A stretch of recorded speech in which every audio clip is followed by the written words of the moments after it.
შესაძლოა ხვიჩა კვარაცხელიას ძმა თორნიკე კვარაცხელია ბაიერნში ვიხილო. La Gazzetta dello Sportის ინფორმაციით 16 წლის ფეხბურთელი დინამო თბილისისა და დინამო ბათუმის მატჩის შემდეგ მიუნხენში გაფრინდა და ბაიერნის ხელმძღვანელობას შეხვდა. მათივე ცნობით კვარაცხელიას შეძენით ბაიერნთან ერთად სხვა ევროპული კლუბებიც ინტერესდებიან. თორნიკეს მიუნხენში ვიზიტს კი გაცნობიტი ხასიათი ჰქონდა. 6 მაისს მიუნხენის ბაიერნი ჩემპიონთა ლიგის ნახევარფინალის განმეორებით მატჩში PSG-სა და ხვიჩა კვარაცხელიას დაუპირისპირდება. გიორგი მიქაუტაძეს ვილიარეალში ახალი მწვრთნელი ეყოლება. მარსელინიო ტორალი კლუბთან კონტრაქტის გახანგრძლივობაზე უარს ამბობს. ჯერჯერობით უცნობია ვინ შეცვლის სპეციალისტს. ის ვილიარეალში 2023 წლიდან მუშაობდა. ამ დროის განმავლობაში კი 117 მატჩი ჩაატარა.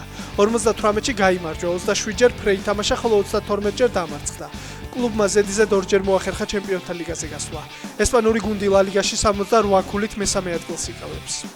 მეცი სადაც 3 ქართველი თამაშობს საფრანგეთის ლიგა 1-დან გავარდა. კლუბი დასკვნით შეხვედრაში მონაკოს დაუპირისპირდა და ბოლო წუთებზე გაშვებული გოლით 1-2 დამარცხდა. შესაბამისად ლიგა 2-ში ოფიციალურად დაქვეითდა. მეციში გიორგი წიტაიშვილი, გიორგი ქვილითაია და გიორგი აბუაშვილი თამაშობენ. კლუბმა 32 ტურის შემდეგ 16 ქულა დააგროვა და ლიგაში ბოლო მე-18 ადგილი დაიკავა. NBA-ის პლეი-ოფში ასპარეზობა დაასრულეს გოგა ბითაძის ორლანდო მეჯიკმა და სანდრო მამუკელაშვილის ტორონტო რეპტორსმა. რეპტორსი მე-7 გადამწყვეტ მატჩში კლივლენდთან 102-114 დამარცხდა, ხოლო ორლანდო მეჯიკს კი დეტროიტმა 94-116 სია.